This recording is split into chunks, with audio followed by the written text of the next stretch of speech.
Pues buenas tardes a todos y a todas. Muchas gracias por darse el tiempo para acompañarnos en esta tarde con la doctora Graciela Loureiro, que también muy amablemente nos está acompañando en este par de horas, ya por la noche de Uruguay, que son las 8 de la noche por allá.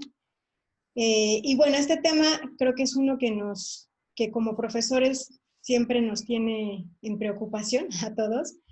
Es como la prueba de fuego, el tema de la evaluación, que está muy cargada de vicios tradicionalmente, ¿no? Que lo consideramos como la calificación, la nota o solamente un momento determinado. Pero bueno, creo que la evaluación está más bien relacionada con el acompañar al alumno, ¿no? Que esa es la tarea más importante de nosotros como maestros. Y bueno, pues en otros foros que hemos escuchado a la doctora Loureiro y algunas cosas lecturas, publicaciones que tienes, Graciela, que nos parece muy interesante la perspectiva que tú tienes de la evaluación. Es una mirada como muy humana en el sentido de que es parte del proceso de formación del alumno y de acompañamiento del profesor. Entonces, bueno, pues muchas gracias y la verdad es que estamos expectantes de escucharte y compartir contigo también nuestras inquietudes. Para el público presente voy a leer la semblanza de la doctora Loureiro y bueno, nada más indicarles que antes de terminar la sesión les pondremos un link para evaluar la conferencia, así que qué tan pertinente les resulta el contenido, para que nos hagan favor de llenarla, entonces que estén pendientes. Bueno, pues presento a la doctora Graciela. Ella es maestra en educación primaria, especializada en evaluación educativa, área en la que trabaja desde hace ya más de 25 años. Entre el 2007 y el 2013 realizó trabajos de investigación en el Instituto de Evaluación Educativa de la Facultad de Ciencias Humanas en la Universidad Católica de Uruguay. Allí coordinó los estudios de evaluación de aprendizajes en las aulas de primaria de América Latina. Y registra en video digital de prácticas de enseñanza de lectura y escritura en 5 países de América Latina para la OEI. Se desempeñó hasta 2019 como profesora y tutora del Diploma de Evaluación de Aprendizajes en la Universidad Católica de Uruguay. Fue integrante del panel de expertos en matemática del Segundo Estudio Regional Comparativo y Explicativo, CERCE, y entre los años 2006 y 2010 fue representante de Uruguay en las reuniones de coordinadores nacionales del Estudio Regional Comparativo Explicativo del Laboratorio Latinoamericano de Evaluación de la Calidad Educativa. Hasta 2020 coordinó el Departamento de Evaluación de Aprendizajes de la División de Investigación, Evaluación y Estadística. Actualmente la doctora Graciela es profesora del programa de especialización Cómo mejorar la evaluación en el aula de Innova Teaching School de Perú. Y es autora y coautora de varias publicaciones, entre ellas está Cómo mejorar la evaluación en el aula, reflexiones y propuestas de trabajos para docentes, editado por Ediciones Magro y es coautora con Pedro Ravela y Beatriz Picarot. Bueno, pues te agradecemos mucho, Graciela, entonces escuchamos tu presentación y nosotros, los que estamos aquí acompañando, te iremos recogiendo las preguntas del público para que una vez terminada tu presentación te las hagamos llegar. Adelante. Bueno, antes que nada, muchas gracias a la Ibero y sobre todo a través de ti, Lourdes, por la invitación. La verdad que para mí es muy grato compartir estas 2 horas con ustedes, de una institución además como la Ibero, de la que tengo muy buenos recuerdos de cuando estuve allí el año pasado en la universidad.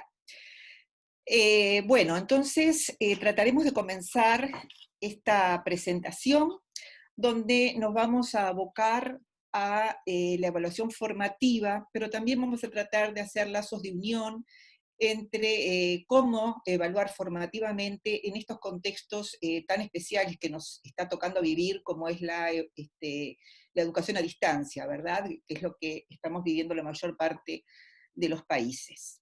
Entonces, si me permiten, voy a ver si ustedes me dicen si está allí, se ve correctamente. Sí, perfecto. Perfecto, bien. Y bueno, voy a comenzar justamente por las palabras de Lourdes, cuando dijo que la evaluación era un tema tan, en cierta manera, controvertido, tan importante. Si nos ponemos a pensar, como dice Michael Scriven, la evaluación es una transdisciplina porque está atravesando todas las facetas de la cotidianidad humana, estamos continuamente evaluando. Se evalúan los programas, se evalúan los proyectos, las organizaciones, se evalúan las personas, los procesos, los productos, los desempeños, se evalúan los docentes, se evalúan las instituciones educativas y se evalúan también los sistemas educativos. Pero en la cotidianeidad nosotros podemos ver que en cada paso que damos estamos evaluando de alguna manera. Cuando vamos al mercado a comprar frutas, verduras, estamos evaluando evidentemente la calidad de los productos y estamos tomando decisiones de acuerdo a los criterios nuestros de qué es lo que estamos buscando, ¿verdad? Del nivel de maduración de la fruta, del tamaño, del color, de la consistencia.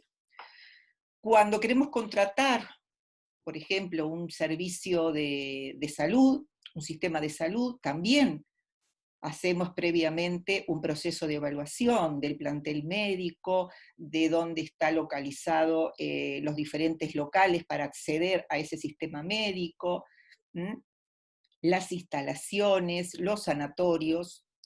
Y también, por ejemplo, cuando hacemos algo cotidiano, no sé si cotidiano, pero sí algo de la vida social o, recurrente, como es decidir alquilar o vender una casa.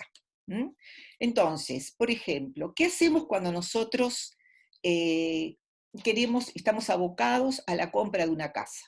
Lo primero que hacemos es tratar de recoger información, ¿verdad? Y vemos dónde está ubicada, cuántos dormitorios tiene, cómo está orientada, la luminosidad que tiene las diferentes casas que recorremos. Luego valoramos las diferentes alternativas, ¿verdad? Las diferentes opciones que vimos de las diferentes casas que fuimos recorriendo. Y finalmente llegamos a un juicio de valor. Entonces, en todo proceso de evaluación hay siempre una recogida de información, una valoración de la información, y siempre cuando valoramos lo hacemos confrontando con los criterios previamente establecidos, y luego llegamos a una conclusión valorativa. Pero la pregunta es, ¿las conclusiones a las que llegamos luego de todo ese proceso de evaluación son únicas e indiscutibles? Imagínense un matrimonio que recorre diferentes opciones, ¿verdad? Diferentes casas para comprar, ven lo mismo. Pero luego, al finalizar el proceso, llegan a conclusiones diferentes, podrían llegar a conclusiones diferentes, unos optar por una casa y otros optar por otra alternativa que vieron. Entonces, pasa lo mismo en la educación, pasa lo mismo en los sistemas educativos, le pasa lo mismo a los docentes cuando están evaluando a sus estudiantes, y llegamos así a el conflicto número uno, el desafío número uno del acto de evaluar. ¿Es la evaluación un acto subjetivo? Y en realidad, por suerte, tenemos que decir que la evaluación no es totalmente un acto subjetivo, aunque tampoco es totalmente un acto totalmente objetivo. ¿Cuándo nosotros nos acercamos más a la objetividad? Cuando llegamos de un modo apropiado a conclusiones que son consistentes con la evidencia empírica que nosotros empleamos y con los referentes valorativos que consideramos. Esto traducido al aula, los docentes elaboran diferentes tareas, diferentes instrumentos de evaluación para recoger la evidencia empírica de los aprendizajes de sus estudiantes, y luego lo confrontan con los referentes valorativos, con aquello, con la meta, con lo que nosotros desde un comienzo propusimos que alcanzaran nuestros estudiantes. Entonces, si hay consistencia con la evidencia empírica y con los referentes valorativos, seguramente hemos hecho una evaluación de un modo apropiado, con un margen pequeño de subjetividad, porque es verdad que la subjetividad en forma total no la podemos eliminar del acto de evaluación. Pero el gran problema de la evaluación no es tanto la subjetividad, sino que es la opacidad, como esa flor que ven allí, que no se ve tan nítidamente, hay una parte que sí se ve más claro, la otra no se ve tan nítido. ¿Y qué es lo que le otorga opacidad a ese acto de evaluar? Generalmente esa opacidad viene de la mano de no explicitar claramente a nuestros estudiantes las intenciones educativas, es decir, las metas, a lo que nosotros deberíamos llegar. ¿Cuáles son los criterios con los que van a ser evaluados los estudiantes? Entonces la gran pregunta es, ¿comunicamos claramente los criterios con los que nuestros estudiantes van a ser evaluados? Porque si no los comunicamos, justamente nuestro trabajo de evaluación se vuelve totalmente opaco para los estudiantes. Segundo gran desafío, atender a la diversidad. Yo creo que en este momento es el desafío más grande que tienen los sistemas educativos, ¿verdad? Sabemos que no nos enfrentamos a un grupo de estudiantes homogéneos, con los mismos intereses, con las mismas motivaciones, con los mismos tiempos de aprendizaje. Entonces, por un lado, debemos diseñar actividades que interesen a los estudiantes, pero la pregunta es, ¿todos mis estudiantes tienen los mismos intereses? Debemos asegurar de que todos ellos comprendan lo que nosotros tratamos de transmitir. Y la pregunta es, ¿todos comprenden de la misma manera? Entonces se produce ahí cierta tensión entre la tarea del docente de tener que garantizar aprendizajes comunes, pero también tener que atender a la diversidad de los estudiantes, como esos estudiantes que estamos viendo allí a la derecha, todos diferentes, dice Luis es demasiado vivaracho, Ana es desordenado, Pedro es abúlico, Alex es disminuido, Carlos tiene carácter, bueno, y así sucesivamente, ¿verdad? Entonces, los formatos tradicionales en los cuales hasta hace poco tiempo trabajábamos y que aún se siguen trabajando, justamente no favorecen esta atención a la diversidad. Los formatos tradicionales donde el profesor da la clase, y ese da, deberíamos enfatizarlo. Los alumnos escuchan en forma pasiva, toman apuntes, copian en sus cuadernos lo que escribe el docente en el pizarrón. Generalmente trabajan en forma individual, realizando todas las mismas tareas. El alumno finalmente, para ser evaluado, responde una prueba y luego recibe la calificación. Ese es un poco el formato tradicional que es propio de la sociedad industrial, ¿verdad?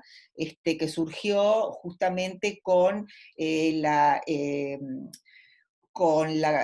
las fábricas, ¿verdad? La producción en serie.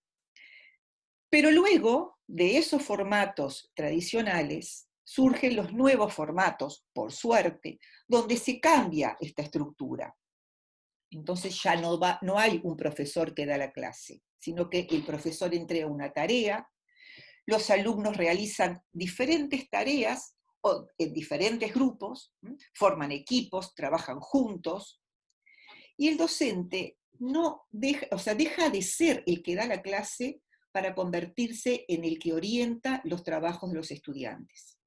Entonces, el alumno recibe devolución de parte del docente, recibe aquella devolución que le dice en qué momento de su aprendizaje está y cuánto le falta para llegar a la meta, y el alumno además tiene la posibilidad de mejorar su trabajo. Es decir, siempre está la posibilidad, después de una devolución dada por el docente, de que el estudiante vuelva a su trabajo y con esa devolución del docente trabaje a partir de allí para mejorarlo. Grant Wiggin, en 1998, en un en una publicación que se llamaba En defensa de la evaluación auténtica. Ustedes saben que Grant Wiggin fue el gran defensor de la evaluación auténtica, ¿verdad? Y justamente él decía que para mejorar el desempeño de los alumnos debemos reconocer que las habilidades intelectuales esenciales se están fugando por las grietas de la evaluación convencional. Y de aquí entonces la importancia de que no siga fugándose, ¿verdad?, esas habilidades, esos desempeños de los estudiantes, esas competencias de los estudiantes, que no sea una limitante esa evaluación, ese formato tradicional, académico, y totalmente, o en la mayor parte de las veces, pasivo.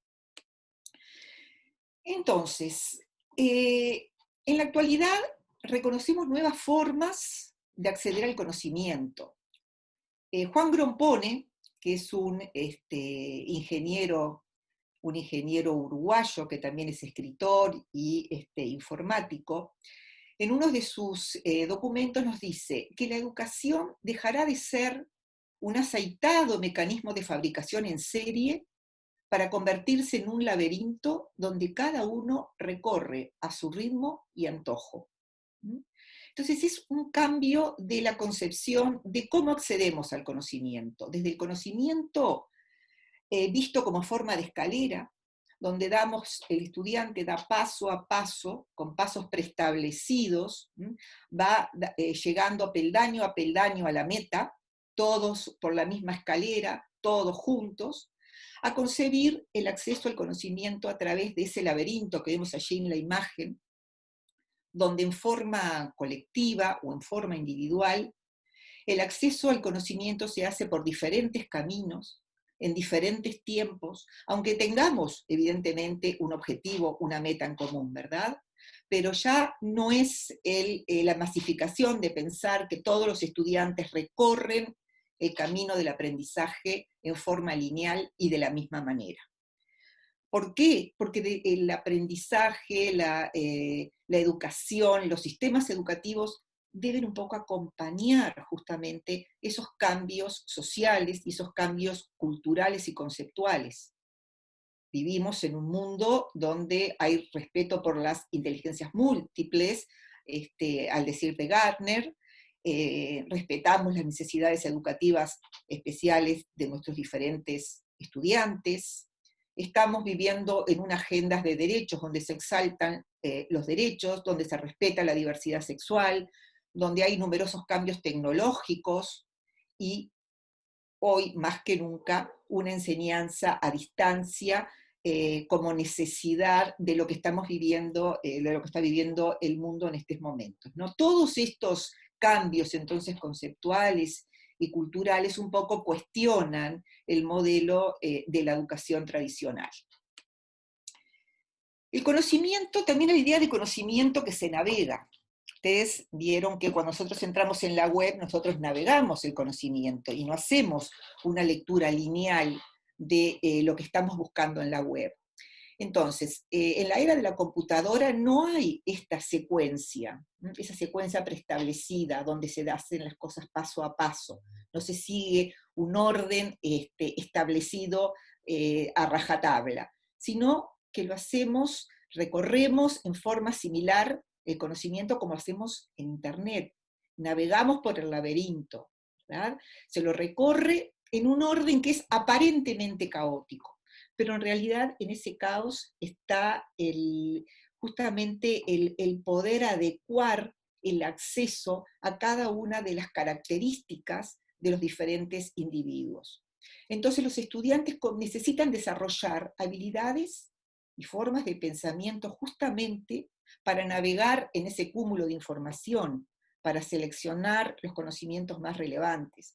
Y hoy por hoy, una de las cosas que todos los docentes deberíamos plantearnos es justamente ayudar a los estudiantes a desarrollar estas habilidades, las habilidades de pensamiento donde no todo lo que está en Internet sirve a nuestros objetivos, no todo es bueno, sino que debemos tratar de seleccionar. Ustedes vieron que a veces los estudiantes buscan determinada información y se quedan generalmente con el primero o segundo información que aparece, ¿verdad? La primera o segunda entrada que aparece. Bueno, tratar también de guiarlos en esa búsqueda de información relevante, confiable y segura. Entonces, estamos hablando de muchos cambios, pero el cambio es fácil. Evidentemente, en educación, en todos los ámbitos de la vida, el cambio no es fácil. Pero en el ámbito educativo yo creo que es más difícil aún. ¿Por qué?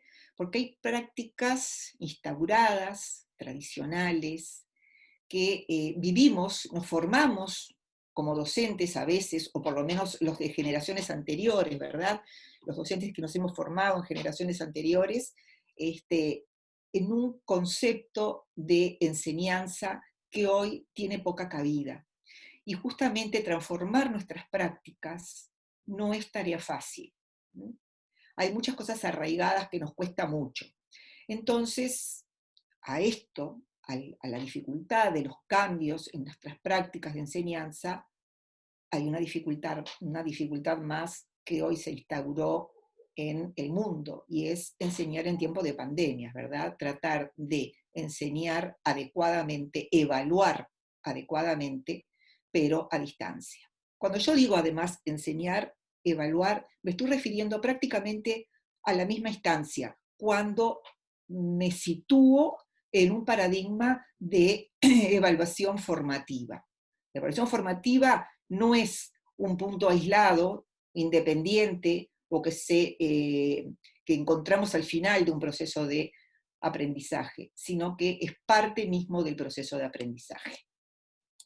Entonces vamos al tercer desafío, el hecho de que los docentes tenemos que cumplir dos funciones. Debemos ser jueces y entrenadores. ¿Y qué significa esto? En diferentes disciplinas deportivas, como puede ser la natación, clavados olímpicos, gimnasia artística, hay siempre un entrenador que trabaja con los deportistas y los entrena para luego, algunos, presentarse en competencias donde hay un jurado que les otorga una calificación o puntaje.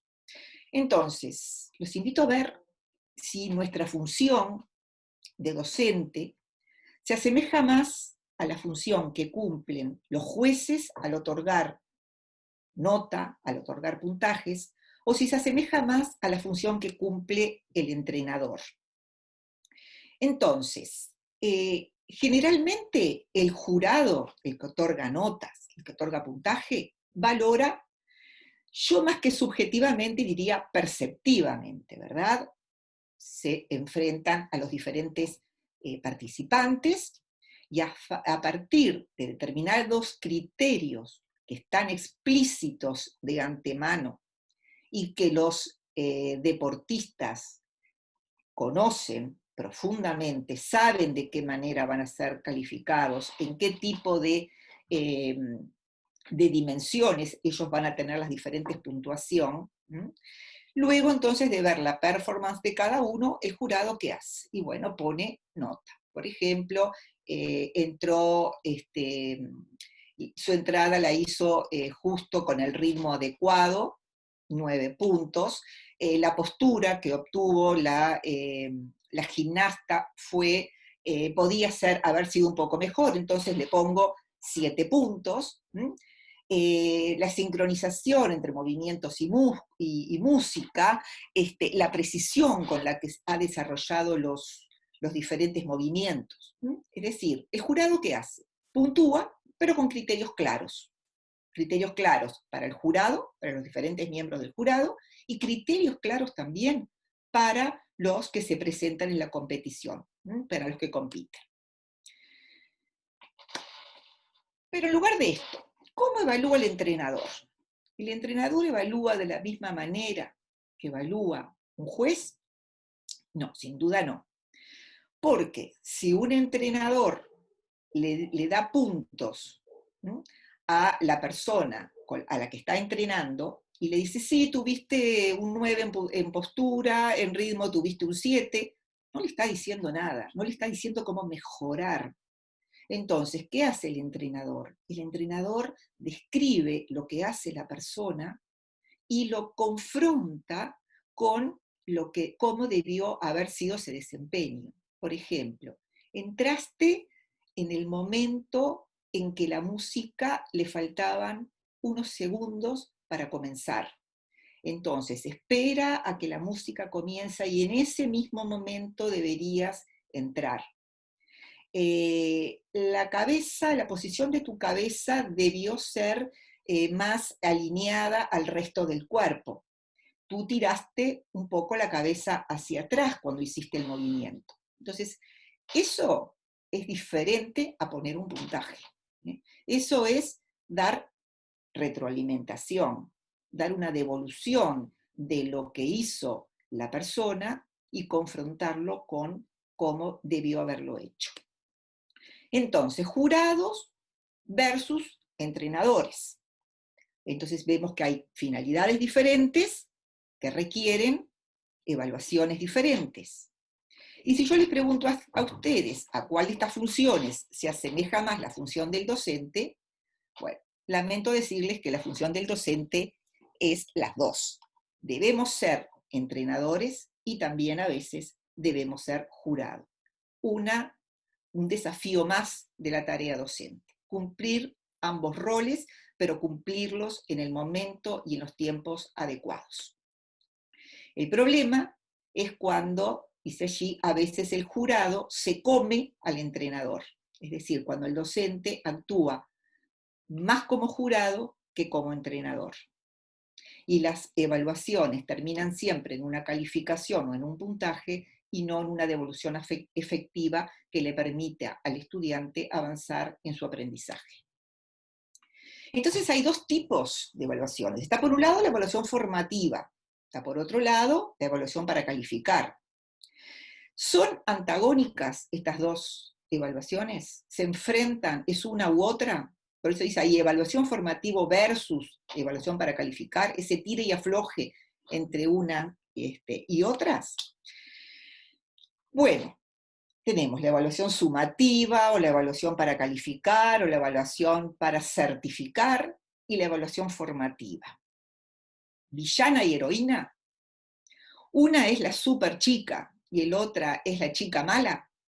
Bueno, esto es una falsa oposición, y nosotros vamos a ver por qué no debería ser así. No es que una sea buena, no es que la otra sea mala.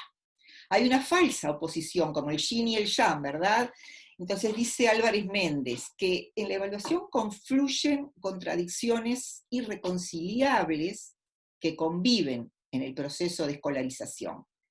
Y estas contradicciones se pueden sintetizarse en las dos formas de entender la evaluación, la sumativa y la formativa. Siempre vemos esa confrontación que no debería darse, pero sí debería entenderse muy bien cuándo utilizar una y cuándo utilizar la otra. Entonces, no son opuestas, no son iguales, las dos son necesarias, las necesitamos a ambas, solo que se dan en diferentes momentos, con diferentes propósitos y en distintas secuencias. Entonces, la evaluación formativa generalmente supone un punto de llegada, supone evaluar al estudiante al llegar a la meta. ¿Logró o no logró llegar a la meta? ¿Logró o no logró las competencias que se esperaba que lograra? Mientras que la evaluación formativa no es el punto de llegada, sino que es el punto de partida. Y además del punto de partida, es la que nos va a permitir continuar, nos va a acompañar durante todo el desempeño del aprendizaje en las diferentes competencias o procesos de aprendizaje. Entonces, decíamos dos usos diferentes, el uso formativa para promover la mejora de los aprendizajes y el uso calificador para certificar los logros del aprendizaje. Pero ahora hay que ver que ninguna evaluación por sí misma es formativa o es calificativa, sino que las funciones no son una condición per se de la evaluación. Todo está en el uso de los resultados que el docente realice. Entonces, no basta con ponerle la etiqueta formativa, evaluación formativa o evaluación sumativa, sino que todo dependerá de cómo el docente utilice los resultados que se van dando en los procesos de evaluación que va realizando. La evaluación a distancia, yo creo que tiene una gran amiga, una gran aliada en la evaluación formativa. Según William, dice que la evaluación formativa es el puente entre lo que los docentes enseñamos y lo que los alumnos aprenden. No es un puente sencillo de transitar, ahí lo ven, es un puente tal vez movedizo, pero es el puente que nos permitirá llegar con éxito a la otra orilla. Entonces, cuando trabajamos con evaluación formativa, nos tendremos que hacer 3 preguntas claves. Una es, ¿a dónde voy? ¿Dónde estoy ahora? ¿Y cómo sigo avanzando? Esas son las 3 preguntas claves que debería realizarse cada uno de los estudiantes al momento de todo proceso de aprendizaje, y son preguntas que debería promover justamente que se hicieran los estudiantes, pero somos nosotros los docentes los que promovemos que los estudiantes se hagan este tipo de preguntas. Entonces, la primera, el a dónde voy, cuál es la meta a alcanzar, cuál es el objetivo, tiene mucho que ver con compartir nuestras intenciones educativas. Tiene mucho que ver con aclarar nuestros criterios de evaluación, y eso hace también que el aprendizaje comience a ser más significativo para el estudiante, el comprender para qué abordar un determinado conocimiento. Esos son todos aspectos que desde el comienzo, desde el arranque, el docente, el profesor, el maestro debería compartir con sus alumnos. Entonces, al clarificar los criterios, todo se hace menos opaco, como veíamos en aquella otra lámina, porque los estudiantes van a visualizar de una manera más clara, con mayor claridad, qué es lo que se espera de ellos. Y entonces, un aliado justamente de esto también son los procesos de autoevaluación y de coevaluación, para que los estudiantes puedan monitorear su aprendizaje, porque en definitiva lo que nosotros aspiramos es a la autogestión del aprendizaje por parte del estudiante. En este momento, en el momento al comenzar, lo que nosotros necesitamos es explicar, es discutir y que los estudiantes comprendan. El problema es que a veces los profesores quedamos muy tranquilos cuando escribimos el objetivo en el pizarrón, el objetivo de la tarea que vamos a comenzar a abordar. Los estudiantes copian ese objetivo que el docente puso en el pizarrón, la copian sus cuadernos, pero dice William, y el objetivo queda ignorado durante el resto de la clase. El docente, el profesor, queda con la conciencia tranquila. Yo compartí con mis estudiantes cuáles fueron mis criterios, cuáles son los objetivos, cuáles son las metas. Pero no basta con eso. El asunto es a partir de eso explicarlas, discutirlas y llegar realmente a la comprensión profunda de estos objetivos y de estas metas.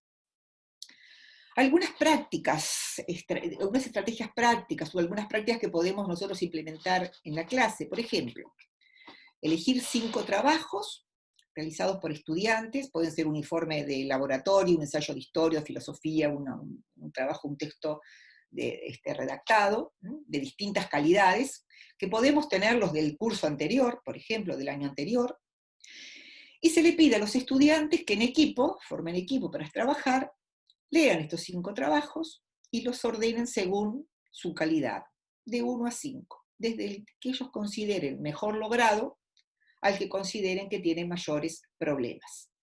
Y que luego en equipo discutan las razones por las que consideraron que unos son mejores que otros. Y luego es muy interesante el trabajo que se puede hacer cuando cada uno de los equipos comparte con el resto de la clase cuáles fueron sus criterios para ordenar. Porque seguramente diferentes grupos habrán llegado a un diferente orden. Entonces, el hecho de que luego los estudiantes puedan justificar el por qué consideraron que un trabajo es mejor que el otro, eso es muy esclarecedor tanto para el grupo que lo hace, como para el resto de los estudiantes que tal vez usaron otros criterios y que comienzan a confrontar con sus propios criterios. Esto es una estrategia que realmente da resultado y se puede hacer en diferentes instancias, en diferentes niveles educativos, inclusive no hay problema, por ejemplo, si estamos trabajando en Zoom, en esa plataforma, tenemos la opción de dividir grupos, entonces podemos trabajar en grupos con esta actividad y luego con el grupo ya reunido podemos hacer justamente esta puesta en común de lo que cada equipo ha trabajado. Otra estrategia, por ejemplo, en vez de darle preguntas a los estudiantes para responder, hacer lo contrario.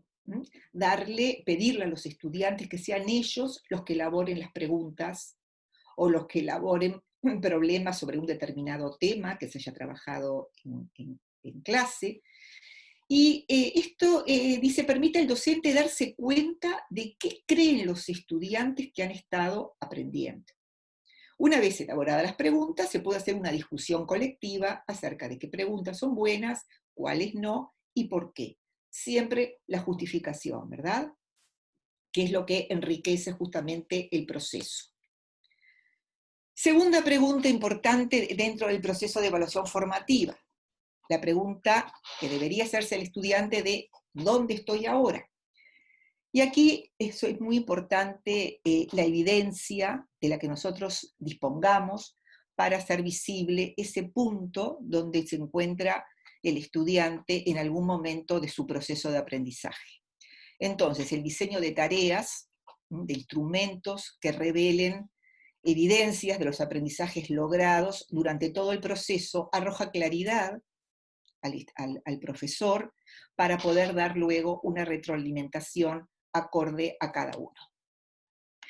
En este momento de que el docente se ve enfrentado a la necesidad de saber en qué punto de su aprendizaje se encuentra cada estudiante, es muy importante las preguntas que realice al grupo.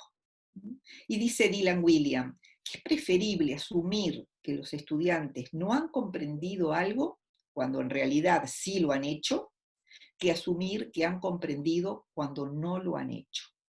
Ustedes no sé si los docentes que están mirando esta exposición, supongo que muchas veces les ha pasado de hacer una pregunta en general al grupo de estudiantes, muchos levantan la mano, damos la palabra a una de las personas que levantó la mano, ese estudiante responde correctamente a la pregunta que hicimos, y damos por sentado que el resto de mis estudiantes están en el mismo momento del conocimiento.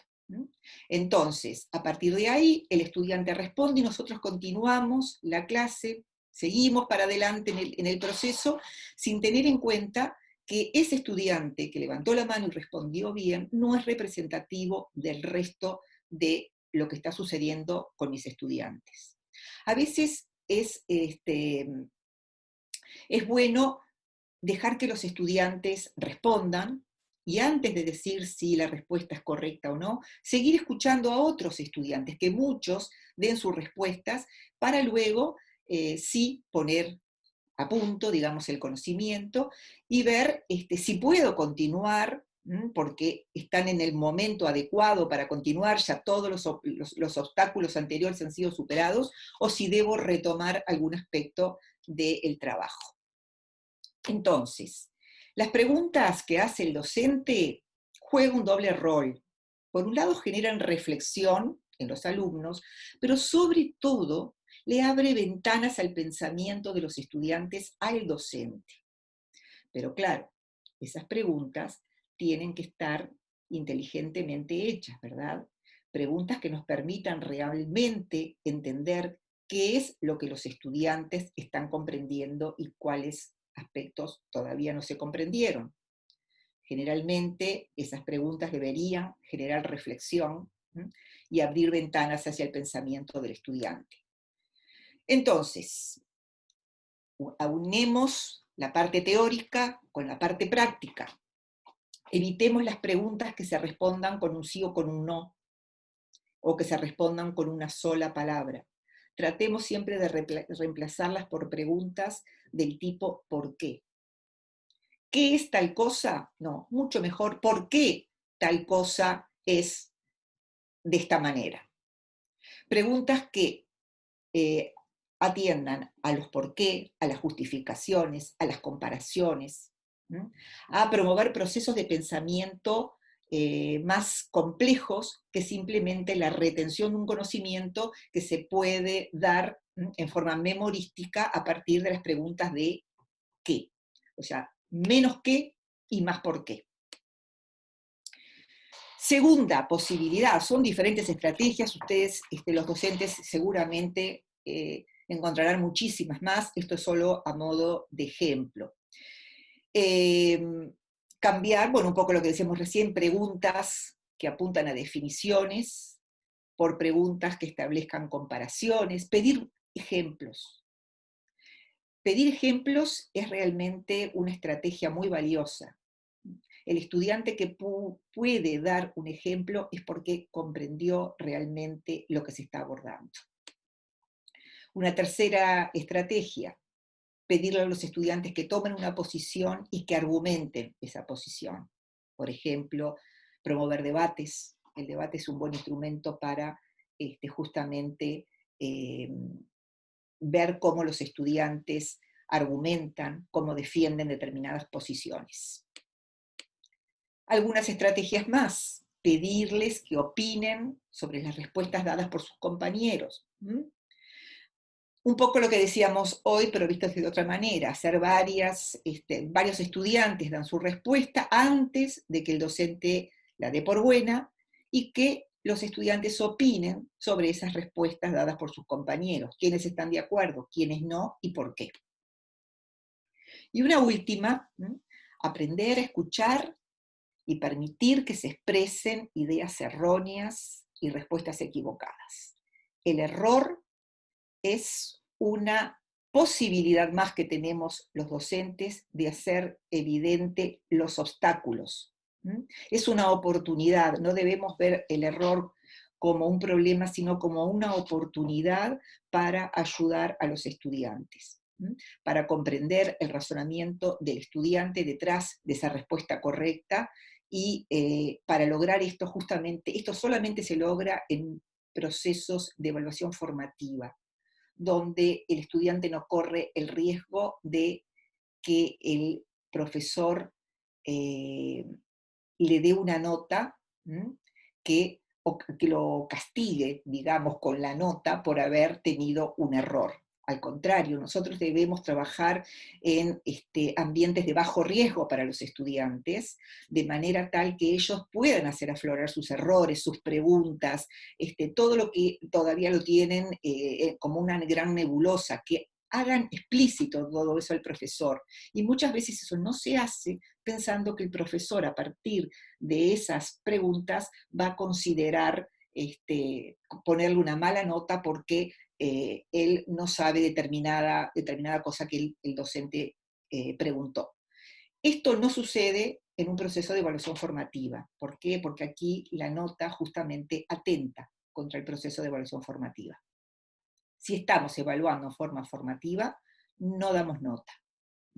Cuando damos nota, se para el proceso de aprendizaje dentro de un ámbito de evaluación formativa. Luego está la otra evaluación, la evaluación para calificar, la sumativa, para certificar, que también es importante y que nosotros tenemos el deber social de tener que evidenciar a través de la nota si un estudiante está apto, logró las competencias para pasar al nivel siguiente en su educación. Entonces, una buena retroalimentación es aquella que describe, que pregunta, ¿cómo lo resolviste? ¿Por qué piensas que tal cosa? ¿Podrías poner un ejemplo? ¿Mm? Y llegamos a la última pregunta: ¿cómo sigo avanzando? Ayudar a avanzar en el conocimiento. Proporcionar orientaciones ajustadas, y más que orientaciones ajustadas, devoluciones, para ver cómo están avanzando los aprendizajes de los estudiantes. Entonces, en este punto, Grant Wiggins, otra vez, volvemos a Wiggins, él establece tres conceptos diferentes: el concepto de valoración, de devolución y de orientación. Vamos a ver rápidamente cada uno de ellos. Cuando un profesor está valorando, estas son algunas respuestas fidedignas de maestros de sexto año de un trabajo de investigación que realizamos hace unos años con Pedro Ravela y Beatriz Picaroni en algunos países de América Latina, incluido inclusive México. Entonces, algunas de las docentes nos decía, cuando le preguntábamos cómo calificaban, dice, por ejemplo, el niño que ha trabajado muy bien, se le pone una felicitación. Al que ha salido mal, le pongo, necesitas esforzarte un poco más. Cuando merita, por ejemplo, un alumno que nunca sale bien, le digo, lo felicito, mi amor, y así se motiva. Otra docente dice, todo trabajo tiene validez. Si bien es cierto que hay niños que no trabajan como uno espera, no es correcto decirles que su trabajo está mal. Fíjense en esto. Dice, en algunos casos yo pongo un cartelito, revisado, y luego cartelitos que dicen, corrige ortografía, entregue su trabajo ordenado, dedíquese, debe mejorar. O necesitas esforzarte más. Se valora el esfuerzo, dice una docente, para llegar a un mínimo aceptable. Ahora, la pregunta es, ¿a través de la felicitación, bien, se motiva el estudiante? ¿A través del necesitas esforzarte un poco más?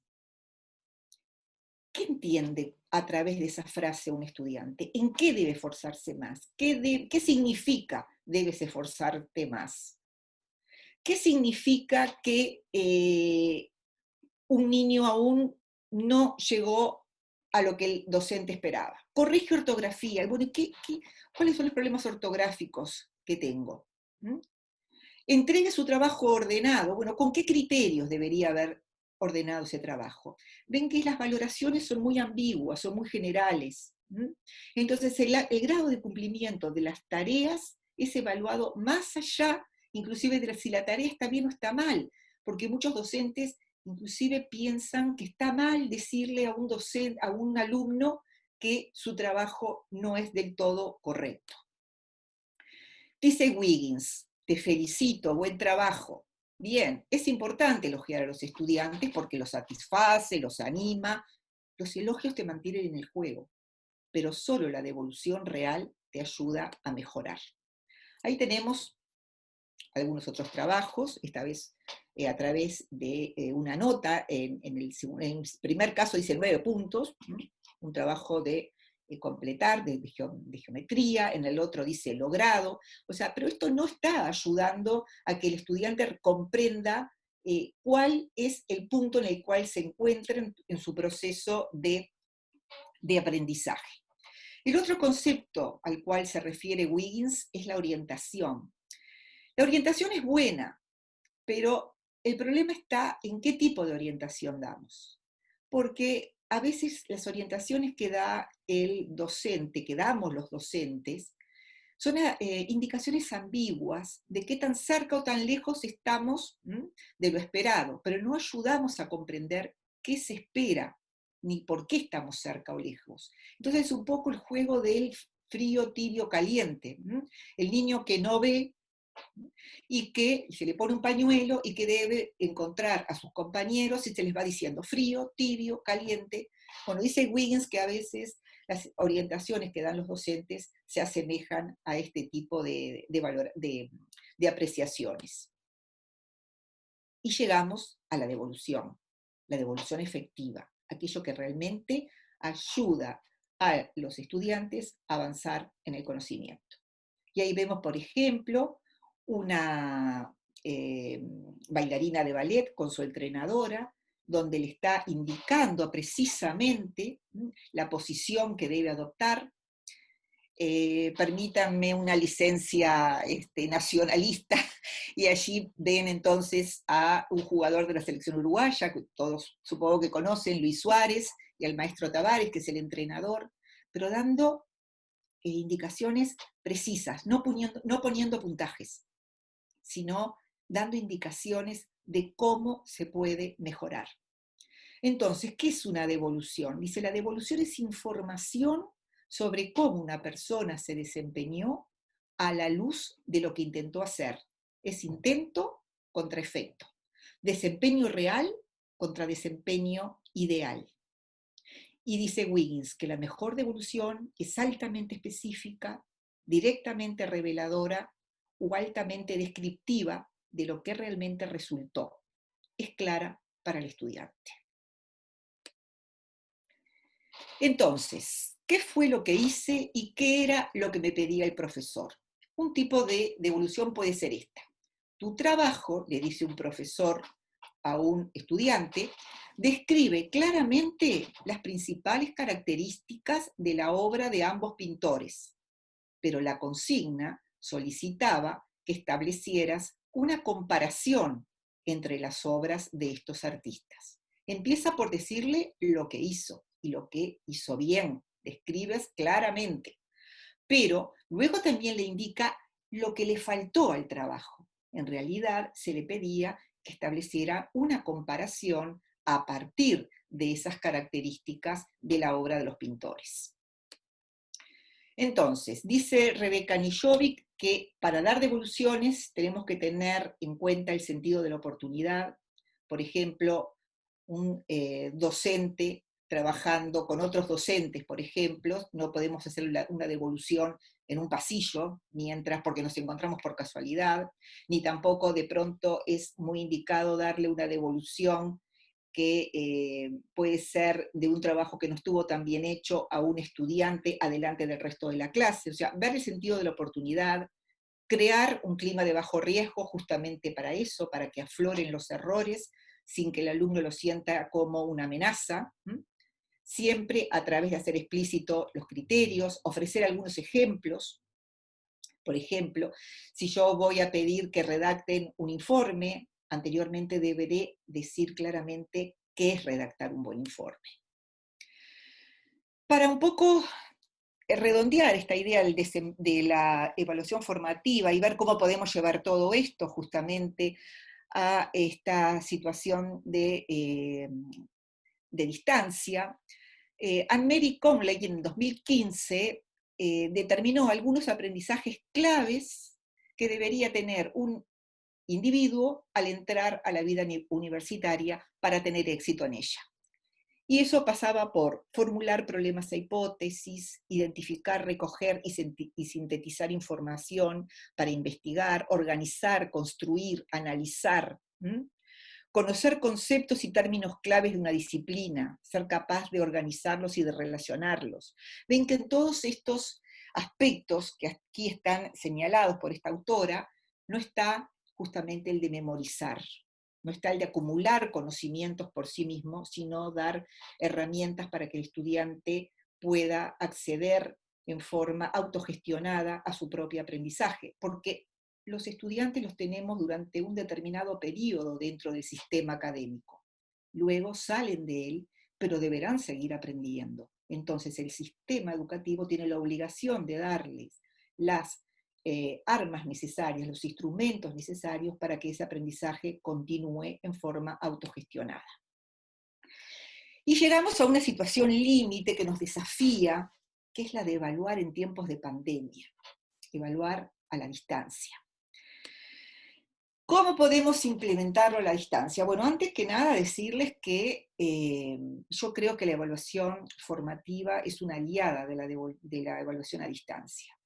No me imagino procesos de evaluación certificativos para calificar, ¿no? Sumativos en estos contextos. Eso deberemos ver tirarlos un poco para adelante y ver cómo hacerlos. Va a llegar un momento que tenemos que hacerlo, bueno, veremos cómo lo podemos implementar, pero mientras tanto, mientras el curso se lleve a cabo, apostemos a la evaluación formativa. Primeramente, no tenemos que tener esa visión ingenua de que pensar que solamente puedo convertir un curso presencial en uno virtual, porque la interacción es distinta, la dinámica es distinta, es decir, tenemos que pensar en cómo continuar con nuestros estudiantes comunicados, ayudándolos, pero dentro de una situación de virtualidad. Va a ser distinta también según el nivel educativo, según las edades de los estudiantes, según estemos tratando con estudiantes de preescolar, de primaria, de secundaria o universitarios. Ustedes allí en la universidad, en realidad, es bastante más fácil que lo que lo tienen las maestras de preescolares. Cuanto más pequeños son los estudiantes de corta edad, más difícil justamente es esta comunicación virtual. Será diferente según los diferentes contextos y las diferentes comunidades educativas. Ahí estoy hablando de situaciones en las cuales los docentes de primaria y de educación media trabajan en áreas muy alejadas, donde no tienen, o tienen poca conectividad, o solamente tienen como medio de continuar comunicados un celular o la radio, como en algunas situaciones se están haciendo. Entonces, según el medio que dispongamos, televisión, radio, teléfono, Zoom o algunas otras pantallas, plataformas digitales, se nos hará más fácil o más difícil estos procesos.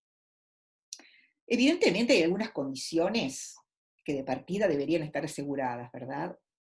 Los estudiantes tienen que tener algunas habilidades informáticas y tienen que tener recursos informáticos. Si no hay conectividad, no podemos hacer demasiado. Entonces ahí la comunicación está totalmente cortada y el problema de llegar a este punto es justamente la desafiliación de los estudiantes del sistema educativo, aquellos que quedan por el camino porque pierden la conexión con el sistema. Entonces, el estudiante debe poder acceder a algún medio digital para comunicarse. Es importante que tenga cierto manejo y dominio de las TIC. Por eso digo que en el plano universitario esto es relativamente más fácil. Y tiene que tener cierta autonomía que le permite continuar justamente en el proceso de aprendizaje.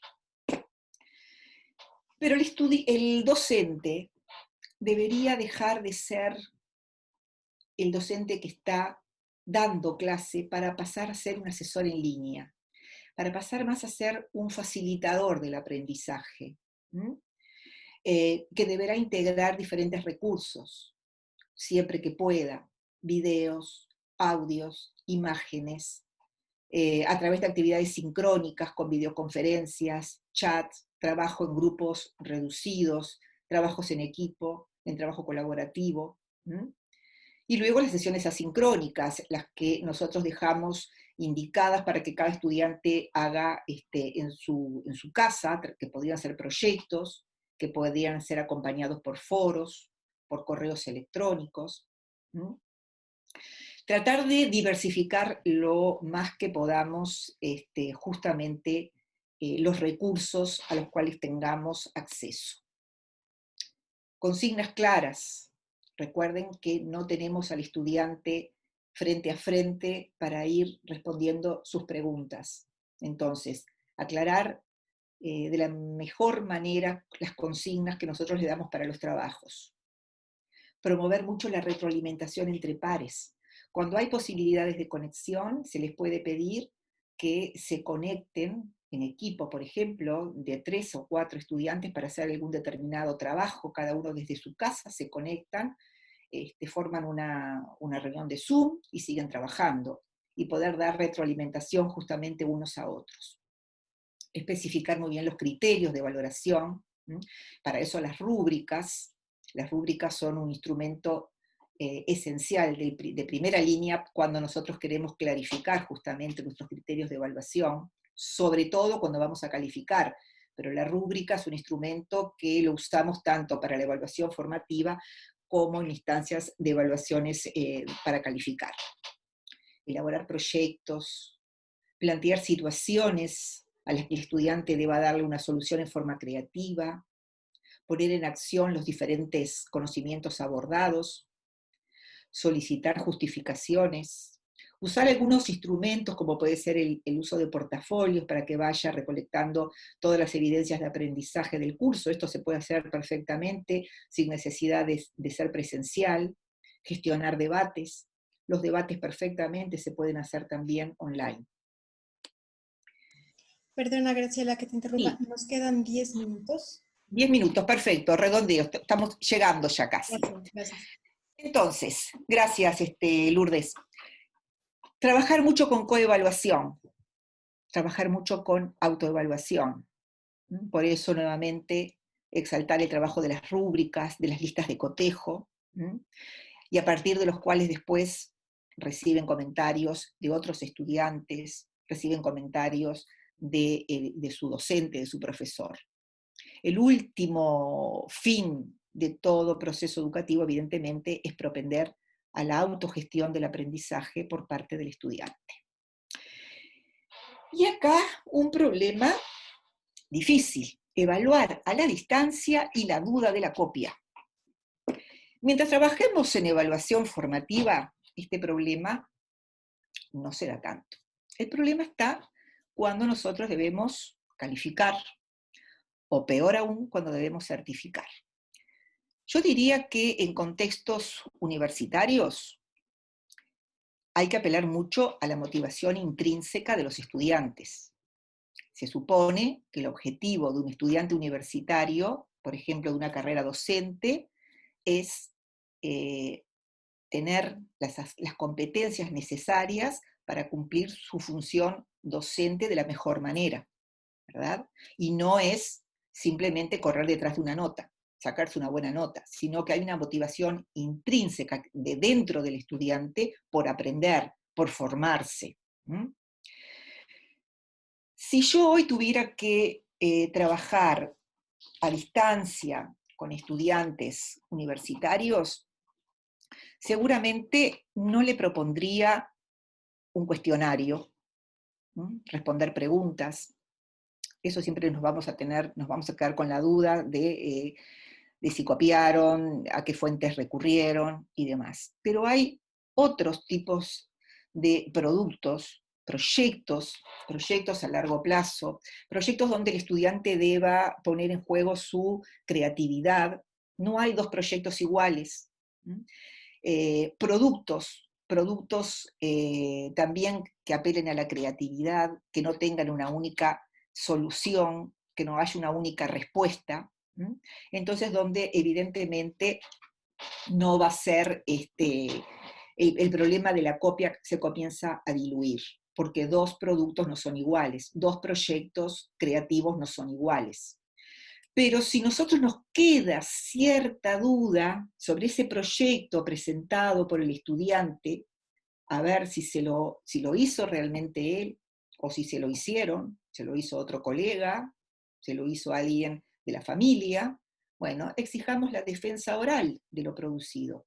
En esos casos, tal vez no precisan todos, pero en algunos casos donde nos surja la duda, podemos pedir que esos estudiantes conectados en forma virtual defiendan de alguna manera, como quien defiende una tesis, justamente lo producido para certificar sus conocimientos. Bueno, yo dejaría por acá para escuchar las preguntas que pueden haber en el chat, y luego voy a pedir 10 minutos al final para justamente redondear el tema. ¿Qué te parece, Lourdes? Perfecto, Graciela. Muchas gracias. A todos nuestros participantes, si quieren en el chat poner alguna pregunta para Graciela, estamos en muy buen tiempo para atenderlas. Bueno, tenemos algunas personas conectadas en YouTube. Llegó por aquí una pregunta. ¿Cómo se incorpora la evaluación diagnóstica en la evaluación formativa y sumativa? O sea, en este continuum, ¿cómo están relacionadas? Esa es una pregunta que ya está aquí en el chat. Y yo de una vez aprovecho y te hago otra pregunta. El tema de lo formativo, que como ahorita nos has explicado muy bien, implica el a dónde estoy yo como alumno y explicarle al alumno a dónde voy, a dónde vamos. Todo esto es trabajo continuo y creo que esta es una parte muy ardua, la que es la continua retroalimentación al alumno. Hacer una buena retroalimentación implica mucho trabajo al docente y vamos, la estrategia de estar retroalimentando uno a uno es a veces es eficaz, a veces es muy desgastante y uno ve que los alumnos no consideran todas las recomendaciones, ¿no? Entonces, allí, ¿cómo encontrar este equilibrio entre sí dar retroalimentación sin que se vuelva como una erosión del recurso humano del profesor, ¿no? Pero que sin esta no se puede avanzar. Entonces, bueno, son las dos preguntas, la de cómo unificar el proceso diagnóstico y la mía. Por aquí van llegando otras, pero Muy vamos, bien, contesto estas dos primero, si te parece. adelante. Eh, a ver, yo creo que la evaluación diagnóstica es evaluación formativa también, porque ¿por qué yo propongo a mis estudiantes una evaluación diagnóstica? Para saber en qué momento de su aprendizaje se encuentra, a partir de la cual voy a otorgar ayuda para continuar a partir de ese punto. Entonces, yo generalmente no hablo tanto de evaluación diagnóstica como separada de la evaluación formativa. Para mí la evaluación diagnóstica está dentro de la evaluación formativa, porque el objetivo es justamente ver el momento del aprendizaje de los estudiantes y a partir de ahí poder ayudar a avanzar justamente en ese proceso. En cuanto a la sumativa, bueno, yo creo que justamente todo ese proceso que hemos recorrido a lo largo de implementar evaluación formativa durante el año va a devenir en la evaluación sumativa y se va a corresponder con ella. Si yo veo un estudiante que ha realizado trabajos en la línea correcta, que ha atendido mis devoluciones, que ha progresado a partir de esas devoluciones, no creo que tenga demasiadas sorpresas al momento de evaluarlo en forma sumativa. Pero en principio, para responder claramente, para mí la evaluación diagnóstica es una parte, es parte integral de la evaluación formativa. Yo por eso, y no considero que la evaluación diagnóstica se hace solo al comienzo, porque a veces cuando armamos un cronograma de trabajo al comenzar nuestros cursos, ponemos la evaluación formativa y la evaluación diagnóstica al comienzo. Yo creo que siempre vamos a estar diagnosticando, y justamente con la evaluación formativa lo que hacemos son diagnósticos continuos, al proponer instrumentos de evaluación que nos permita saber en qué punto del aprendizaje se encuentra el estudiante. Luego el problema, esta es la pregunta del millón, el problema de los tiempos y del trabajo que implican la retroalimentación. Y eso depende de varias cosas. Primeramente depende de la cantidad de estudiantes que tengamos en el grupo, eso es un factor importante. Ahora, no siempre es necesario dar devolución uno a uno. A veces tenemos estudiantes que comparten, grupos de estudiantes que comparten una misma dificultad, un mismo obstáculo que nosotros hemos detectado, y podemos hacer una retroalimentación colectiva de ese grupito de estudiantes. Otras veces no, otras veces hay estudiantes que realmente están estancados, digamos, en su proceso de aprendizaje y necesitamos realmente acompañarlos en forma personal. Los tiempos dependerá entonces de cómo el profesor se organice. Y no siempre podemos estar dando dando devoluciones continuas, ¿verdad? No se trata tampoco de eso. Se trata de organizar nuestros tiempos y nuestro trabajo para poder cumplir justamente con esta tarea imprescindible que es dar devoluciones oportunas. Por otra parte, también el trabajo de coevaluación y de autoevaluación es muy importante. Si nosotros entregamos a nuestros estudiantes una rúbrica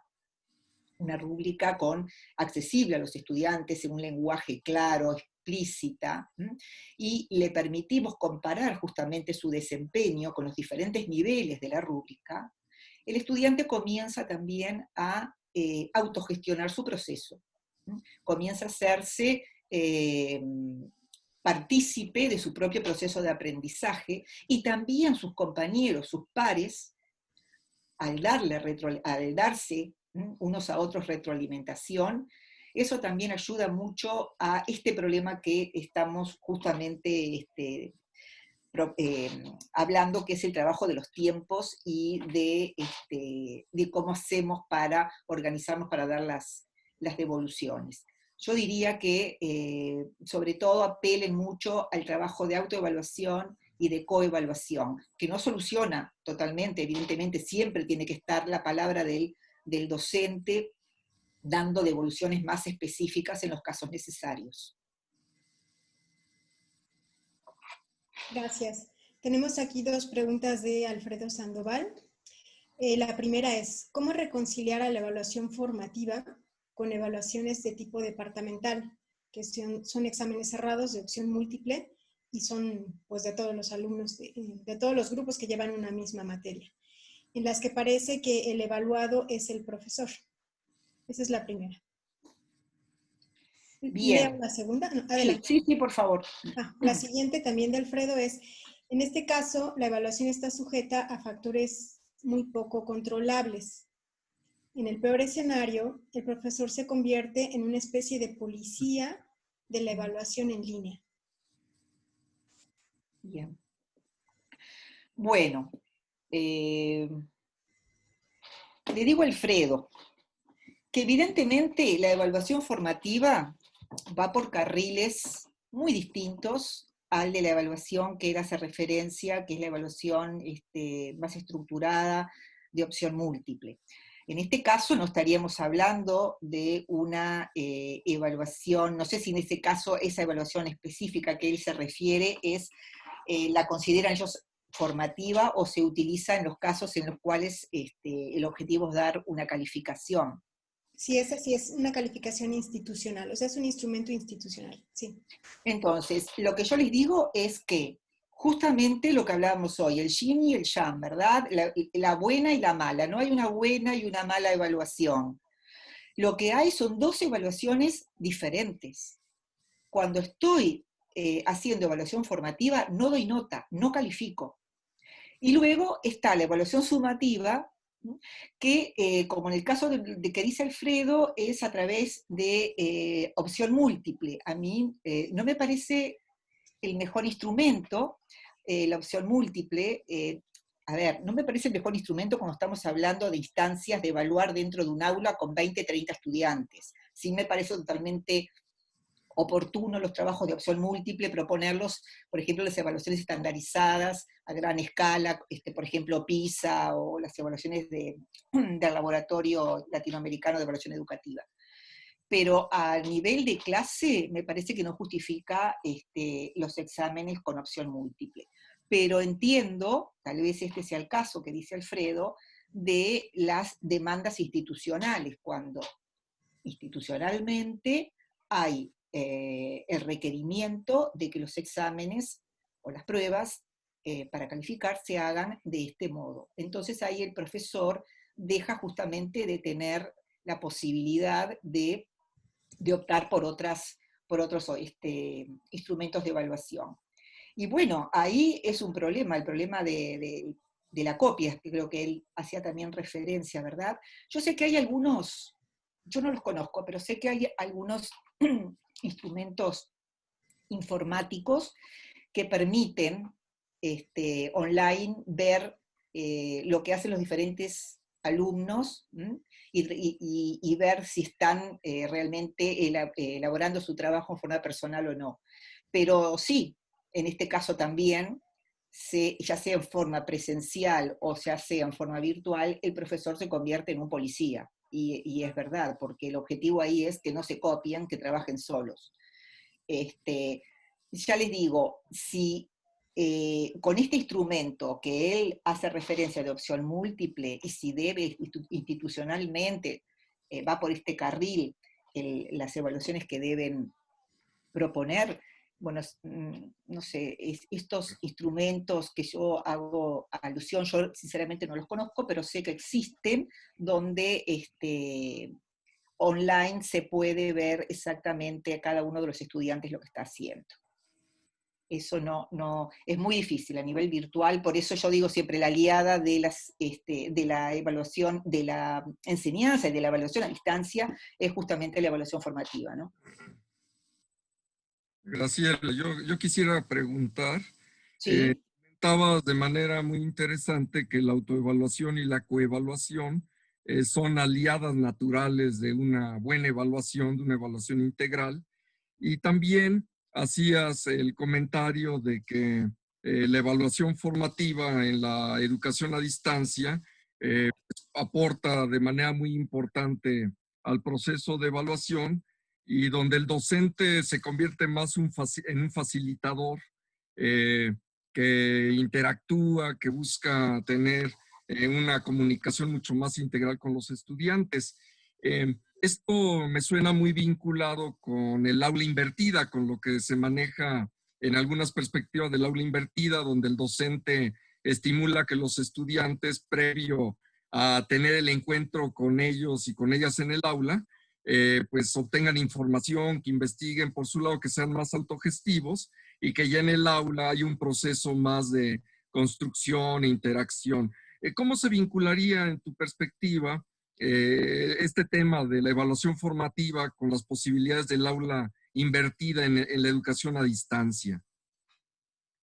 Bueno, en realidad sí, me parece muy buen instrumento, muy buena estrategia esta, ¿verdad?, del aula invertida, donde el estudiante hace todo un proceso de investigación y de recabar información, pero autogestiona justamente ahí su proceso, y luego lleva esos conocimientos que ha recopilado a el aula, y ahí se comienza a integrar con los otros compañeros que habrán traído también sus aportes, y con el profesor, y el profesor justamente es como tú dices, se convierte en un facilitador, en un gestor más que nada de esos conocimientos, de esa información a partir de la cual se van a producir los conocimientos, ¿verdad?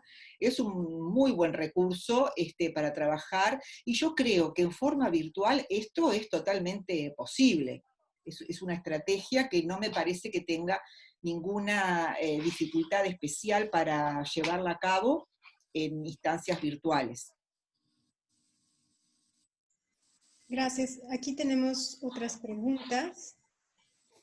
Me parece que es de María Teresa Guerrero. Dice, con la nueva modalidad de enseñanza, tanto docentes como estudiantes tenemos una carga de trabajo mayor a la que teníamos en clases presenciales.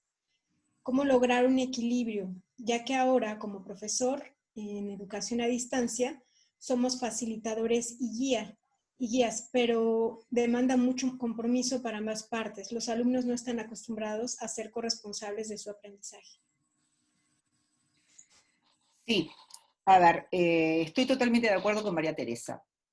Yo creo que en estos momentos de enseñanza virtual, los docentes están sobrecargados de trabajo. Yo creo que es mucho más difícil, mucho más trabajoso este trabajo que están haciendo a distancia que el trabajo presencial. Sobre todo, como decía hoy, cuando se trata de docentes que tienen a su cargo estudiantes alumnos pequeños de nivel inicial, preescolar, inclusive de los primeros grados escolares de educación básica, ¿verdad? Ahí el trabajo es enorme. Cuando se trata de alumnos muy pequeños, yo diría que es muy efectivo, siempre que se pueda, tratar de involucrar a la familia, involucrar a las familias de los chicos, y que puedan ayudar justamente en ese proceso. De pronto podemos mandarle una determinada tarea y le pedimos al padre que graben un videíto al estudiante, a su hijo, mientras realiza esa tarea, y nos sirve como una evidencia, ¿verdad?, de lo que el alumno está logrando. Y sin duda, en estos momentos se ve más que nunca el compromiso de los docentes con la educación. Y sobre todo cuando estamos en una instancia donde no sabemos cuándo se va a terminar. Entonces, eso a veces resulta ser desgastante para los docentes y a veces también llegamos a decaernos en esa motivación que en un principio tenemos, pero llega también el cansancio y el tratar de siempre estar pensando nuevas estrategias o cambiando las estrategias en la medida en que vemos que una sirve más que la otra, que alguna no dio resultado con nuestros estudiantes. Es realmente un problema la carga de trabajo para los docentes en estas instancias, pero yo los animo a trabajar en evaluación formativa y a utilizar mucho como recurso la autoevaluación y la coevaluación. En esto sobre todo en la coevaluación, desde las instancias de los alumnos más pequeños podemos trabajar en coevaluación. Los estudiantes perfectamente, si les damos los criterios claros, evidentemente pueden realizar trabajos de coevaluación con sus compañeros. Y eso se puede dar, ya les digo, yo me imagino un trabajo en Zoom, de repente hay otras plataformas que también, seguramente, que también tienen esa posibilidad de dividir el grupo, trabajar en equipo, y eso un poco va aliviando en cierta manera el agobio del docente ante esta situación tan particular, ¿no? Gracias, Graciela. Aquí tengo un comentario y una pregunta. Un comentario de Raquel Aguja respecto a los exámenes institucionales o departamentales. Los instrumentos de evaluación cerrada también pueden ser usados para retroalimentar a los estudiantes. Si se les conduce a reflexionar qué respondieron, por qué eligieron una opción y no otra, si tienen que usarse, como es el caso de los exámenes departamentales, el docente puede hacer uso formativo. Esto es cierto, nada más que creo que no se tiene acceso al examen como tal, porque son bases de datos cerradas, pero sí existen tablas de especificaciones que pueden tener los profesores para trabajar con los alumnos, ejercicios, ¿no? Claro, sí. Sin que esto Bueno, se vuelva un entrenamiento. exacto. Bueno, primero saludar a Raquel, que la conozco, mandarle un saludo a Raquel, y decirle que sí, a ver, inclusive contarles muy brevemente de la experiencia que se está haciendo en Uruguay ya hace mucho tiempo, que se trabaja con evaluaciones formativas en educación básica y con instrumentos que son cerrados de opción múltiple. Entonces, lo que se hace es elaborar pruebas de opción múltiple, tiene alguna respuesta igual abierta. Luego se les da a los docentes la posibilidad de aplicar esos instrumentos a sus estudiantes a través de se llaman saibalitas, unas tablets que el Ministerio de Educación le da a todos los estudiantes del sistema educativo nuestro. Entonces, en una plataforma ellos acceden a esa prueba, van respondiendo, e inmediatamente en el momento en que termina de contestar los estudiantes, sus preguntas, el docente tiene todas las respuestas porque el propio sistema le da las respuestas, ¿verdad? Pero lo importante aquí es justamente, como dice Raquel, la retroalimentación que se hace a partir de esto. Entonces, en estos casos de instrumentos cerrados de opción múltiple, es más importante como insumo lo que nos da las respuestas erróneas que las respuestas correctas. Porque las respuestas correctas, bueno, el estudiante entendió, comprendió, tuvo buenos resultados. Pero detrás de cuando el instrumento está bien hecho, cuando una prueba de evaluación está bien hecha, entonces cada una de las alternativas de respuesta deberían responder a un error prototípico de los estudiantes respecto a ese tema. Entonces, el que se equivocó y señaló la respuesta A, entonces es porque ese estudiante tuvo este problema, este tipo de error. Sin embargo, el que marcó D, que tampoco es la respuesta correcta, tuvo este otro tipo de error. Y a partir justamente de esos resultados, a partir del análisis de las respuestas incorrectas, se puede hacer un trabajo justamente de retroalimentación. Pero para eso tiene que estar muy bien elaborado el instrumento, y lo ideal es que el instrumento vuelva justamente al alumno para ver sus fallos y lo que contestó bien, lo que contestó mal, y que pueda tener ese acceso el profesor con el estudiante para preguntarle, ¿por qué respondiste A? ¿Por qué respondiste tal cosa? Entonces ver qué es lo que le está diciendo el estudiante, porque detrás de esa respuesta justamente hay una información valiosísima para el maestro. Entonces, a ver, no se trata de que instrumentos cerrados no, sino cómo utilizar los instrumentos cerrados. De todas maneras, yo creo que en instancias, sobre todo de educación básica, en eso en educación superior, universitaria, se justifica mucho más. En educación básica me parece mucho más deseable los instrumentos abiertos. Pero aún trabajando con instrumentos cerrados, con instrumentos de opción múltiple, podemos lograr un trabajo de devoluciones a partir de las respuestas de las marcas que realizan los alumnos. Interesante, gracias, Graciela. Una última pregunta y si quieres pasamos a la síntesis que quedó pendiente. No sé si quiera leerlo Claudia o Emilio. Sí, yo lo leo. La pregunta de Ricardo Navarro es, ¿qué opinas cuando a un alumno, decía Lourdes, institucionalmente se le premia por tener un puntaje de calidad?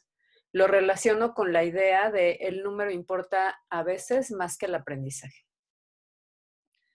Bueno, la respuesta es, el aprendizaje importa mucho más que el número.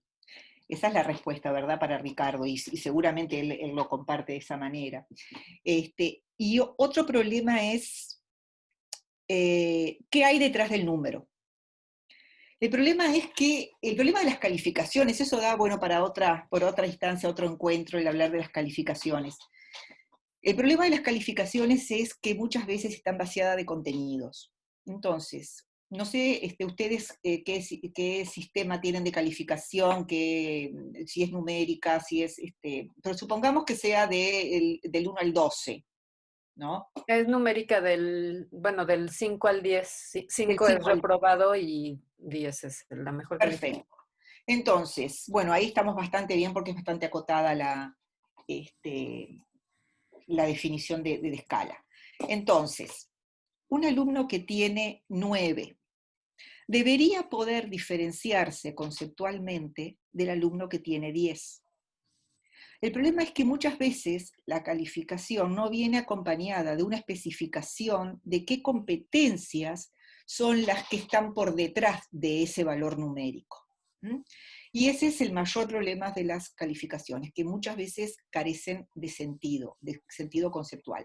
Yo sé que hay muchos, de repente ya ustedes lo tienen, hay muchos sistemas que están progresando en este sentido y están otorgándoles justamente significado a cada uno de los valores numéricos, de tal manera que el estudiante pueda entender qué significa determinada calificación, ¿verdad? Lo que importa, evidentemente, es el conocimiento adquirido, no es el número. Ahora, el número debe reflejar ese conocimiento. Si se debe premiar, bueno, el problema de premiarlo es que terminamos favoreciendo la idea de que lo que importa solamente es la nota.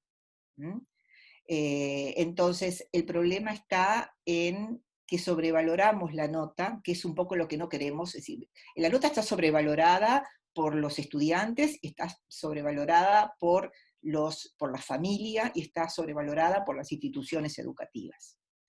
Yo creo que el problema de la nota, ya les digo, daría para mucho más, pero en definitiva,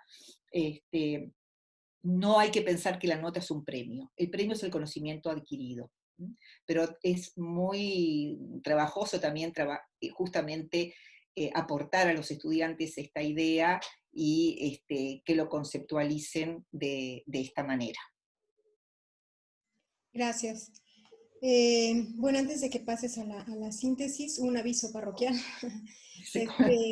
Nos va a ayudar Claudia a poner aquí la liga de una pequeña evaluación para que nos hagan saber su opinión sobre el tema y la conferencia. Gracias. Y si gustas, pasamos al cierre. Simplemente algo muy cortito, y es dejarles la idea, transmitirles la necesidad de romper el aislamiento del trabajo del docente. Yo creo que los docentes trabajamos en general de forma muy aislada.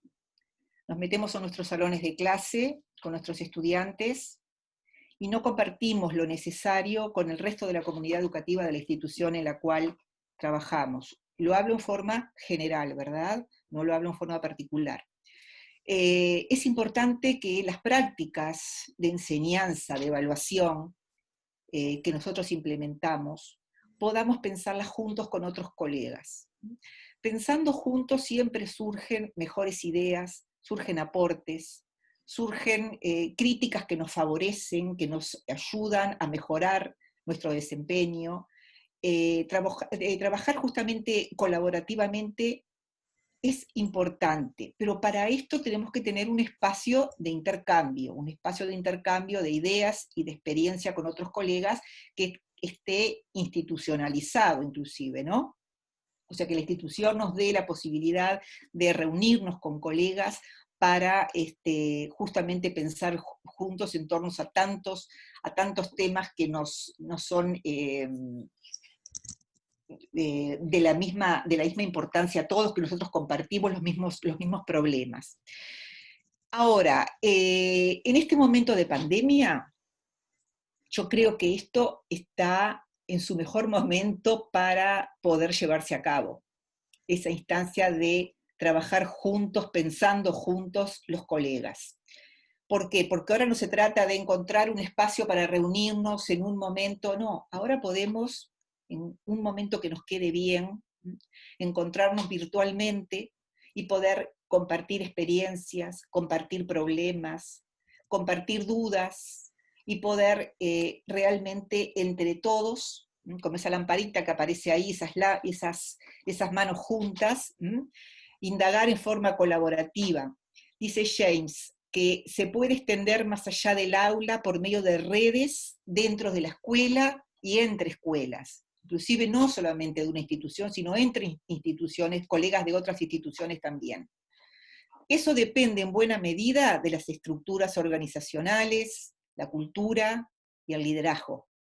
El reto clave para los directivos es crear justamente espacios y climas para que el personal de las instituciones puedan reflexionar juntos y compartir esas reflexiones. Entonces, no se aíslen, compartan con los compañeros, porque esto trae justamente eso que decíamos, a raíz del trabajo enorme que estamos teniendo los docentes en este momento, trae nuevas oportunidades de estas reuniones virtuales para compartir ideas y poder enriquecernos con otras prácticas.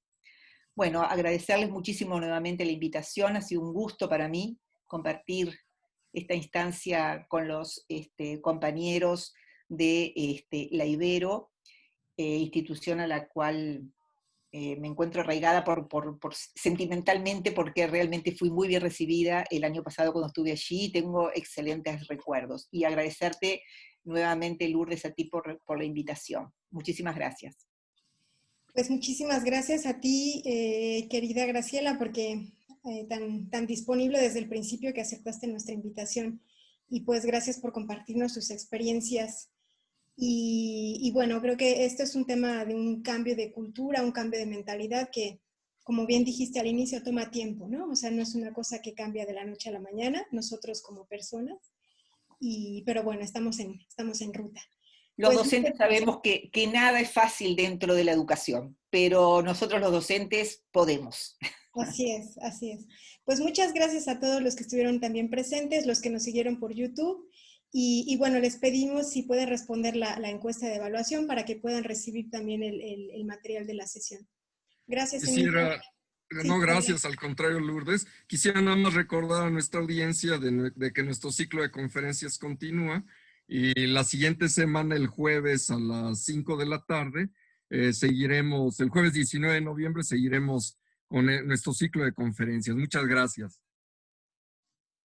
Pues gracias a todos y buenas noches. Que para ti ya es tarde, Graciela. Que tengas buena noche.